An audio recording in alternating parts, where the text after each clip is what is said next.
প্রথমে আমি আজকের এই ইনকিলাব মঞ্চকে ধন্যবাদ জানাবো যে ওনারা এত সুন্দর একটা সমাবেশের আয়োজন করেছে।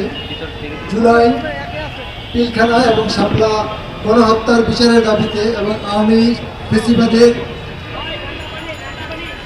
বাজেয়াপ্তের দাবিতে আজকে এই সমাবেশ থেকে আমি একটা কথাই বলতে চাই, যারা আজকে এই অন্তর্বর্তী সরকারে আছেন ওনারা কিন্তু 2000 শহীদের রক্তের বিনিময়ে আজকে আপনাদের অবস্থানে আছেন। সুতরাং আপনাদেরকে সবার আগে তাদের এই গণহত্যার আপনাদের বিচারের এই রায় আপনাদেরকে বিচারের ব্যবস্থা আপনাদেরই করতে হবে। এই বিচার যদি আপনারা করতে না পারেন তাহলে আমরা কিন্তু রাস্তায় নেমে এসে আপনাদেরকে নামানোর ব্যাপারে আমরা প্রচেষ্টা চালাবো।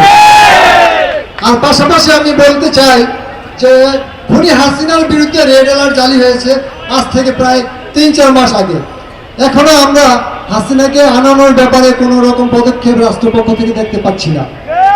যদি আপনারা তাই না পারেন তাহলে ওরা কিন্তু ওখানে বসে যে ষড়যন্ত্র পাকাচ্ছে, এই ষড়যন্ত্র পাকানোর জন্য তাদের যে প্রধান হাতিয়ার সেটা হলো এই দেশ থেকে তারা যে কোটি কোটি ডলার আত্মসাৎ করে নিয়ে গেছে, সেই অর্থের বিনিময়ে তারা ষড়যন্ত্র করতেছে।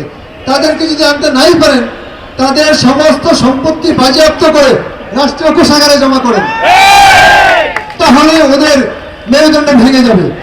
আর আমি আজকে আমার এই সংক্ষিপ্ত বক্তব্য থেকে বলতে চাই, আমরা শহীদ পরিবার যারা আছি আমরা কিন্তু বিচারের বিপক্ষে না, আমরা সবাই কিন্তু আমরা বিচারের জায়গায় আমরা একমত। আমাদের মধ্য থেকে কেউ কোনো রাজনৈতিক দল আমাদেরকে নিয়ে কেউ আমাদের ঐক্যে ফাটল ধরাতে চাইবেন না। আমরা সর্বোপরি এই জুলাই হত্যাকাণ্ডের বিচারের দাবিতে আমরা একমত এবং আমরা অনতিবিলম্বে এই আওয়ামী ফেসিবাদের নিবন্ধন বাতিলের জন্য আমরা আহ্বান জানাচ্ছি।